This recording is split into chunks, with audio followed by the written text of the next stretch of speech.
You ever felt like you trapped in a cage that has the doors wide open? See, I've had the keys to the shackles, but I'm just tired of hoping.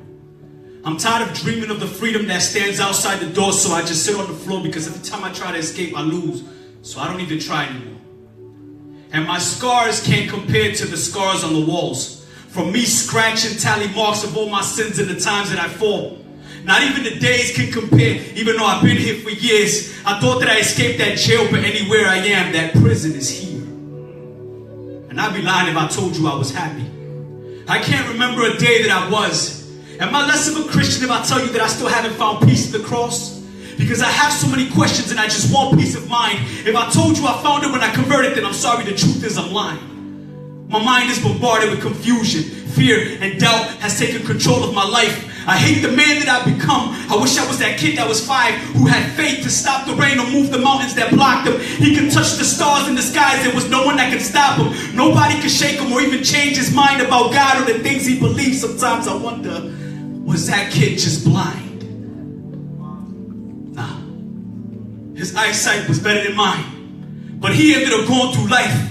I open doors that I can't close. Now every day is a fight. But I'm fighting with God, and I know that I should give in. I should just let him in. He's the only one that can help me fight this battle within. But the battle is grim, yes. I still battle with sin. It's a battle that I can't win, especially if I continue battling him. They say that I should trust him, but I feel like my faith just dwindled away. I heard there's no disappointment in not trusting, but I feel like that's something that atheists would say.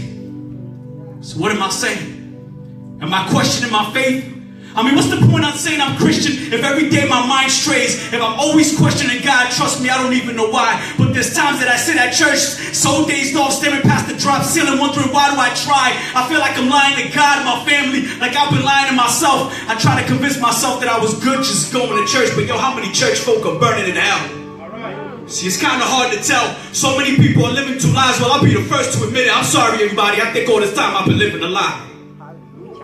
I thought I could throw on a tie, nice simple clothes so I could possibly hide the man that was living inside, but he's been beating in my chest. Yo, I was hoping he died. I was hoping he fried. The moment that I accepted Christ, I was hoping he dried up, but I feel like I kept him alive. While I was feeding my eyes and my ears, I was feeding my flesh. So all these demons that I brought inside has this man so compressed. He's been trying to break free. I'm trying to keep him under control, but I've been doing this for over 3 years, and I feel like I'm about to explode.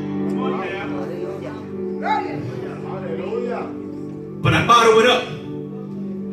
I wipe off my tears, I'll shrug it off, and I'll just see you at church. I'll hide the pain with a nice big smile, no matter how much it hurts. And I bet you I would have never known what I was going through if it wasn't for these lyrics. So I wonder how many church youth are walking in my shoes, hoping to tell someone the truth, but they can't, because if they do, then the church would be their worst critic. So we hide it very well. We try to substitute the pain with something else. Some of us might just cut ourselves, but after the blood has dried up, then the scabs remind us that we are still going through hell. And the thought is unbearable. Insecurities, depressions, lust has us masturbating, hoping we can drown the thoughts away. But after the stimulation is over, then we're still in the same place, and sex is the same, so maybe we might just get high. I mean, if we get real high, maybe Earth's pressures cannot reach us in the sky. Sky is blue, I am blue. I am so far gone and careless, I could care less if this rhymes. That kind of did. Maybe I'm not high enough. Maybe we shouldn't puff. Maybe we should shoot up. Maybe we should drink till we vomit out our guts. See, the pain is hard and death is easy, so we'll do what we have to do just to cope with the pain. I bet that for a moment you forgot I was talking about church youth. That's right. I'm talking about your sons and daughters, brothers and sisters, cousins. I'm probably talking about your best friend who sits next to you at church fighting a secret battle because being Christian doesn't mean that this struggle will end. But for some of us, this war has taken its toll. We are bleeding to death on the battlefield. We have become numb to it, but it is you who are paralyzed because you do not feel what we feel. You do not see what's going on. Yo, what happened to people with vision? We go to church every Sunday, but every Sunday we are missing because our minds are being held captive by our worries, and some of us are still prisoners to sin. They say the only way to escape it is to tell somebody, but where do we begin? Who do we tell? And if we can't, then shouldn't you know? What happened to the spirit of discernment? Does God even speak anymore? maybe I'm just talking nonsense. I know a lot of people would dislike me for this. I'm only saying the things that you probably thought once in your life, even though you've gotten content in your fib, because ignorance is bliss. But I can't keep living like this. You tell me Gidalti is easy, just believe. Well, I'm sorry, I guess there's something I missed. Or maybe there's something I saw. Maybe I finally opened my eyes. Or maybe all this questioning has actually made me more blind. Maybe I'm out of my mind. I feel like I've been in my mind way too long. Like I try to turn my lefts into rights, but I turn my rights into wrongs. Like I try to turn my ups into downs. Man, I don't even make sense anymore. I know that things will start making sense the moment my knees hit the floors. But there's times that I sit on my bed in the dark of the night, and the words don't come out. The tears don't even reach the ducts in my eyes. But my heart is crying out loud, and my soul is in pain. I wonder if I make it to the ground, am I praying in vain? Do my words reach the sky, or do they stop at the ceiling? Have my words lost their value because this doubt has kept me from believing? Or maybe I should admit that me praying and fasting is like me trying to get fit. If I don't see results in 2 weeks, then I'll probably quit.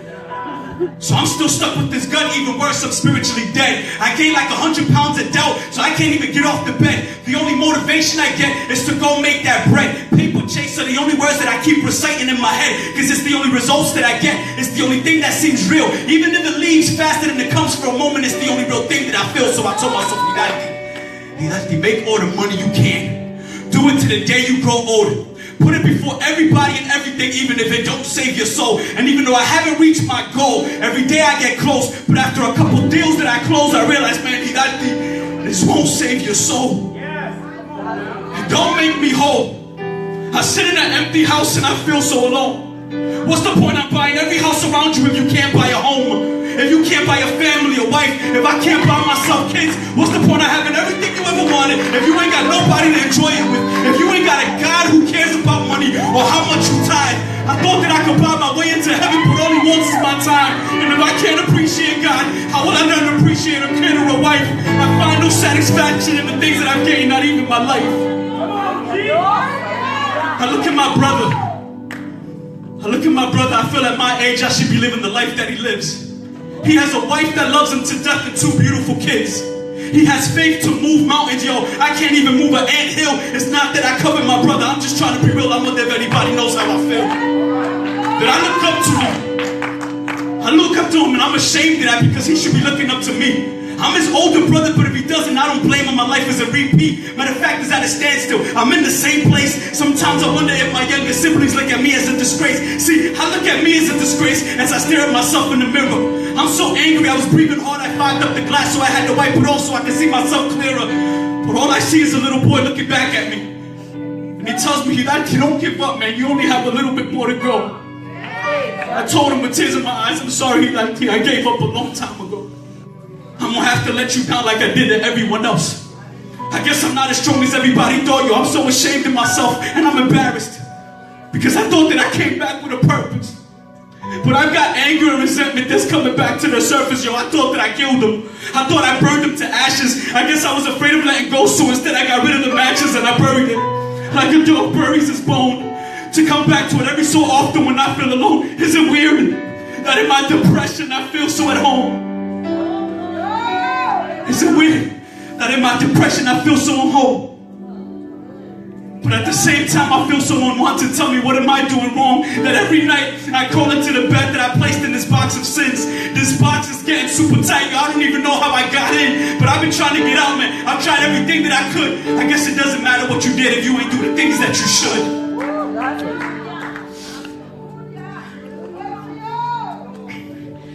There's a fellow youth from this church who put me aside one day to tell me that she had a dream about me.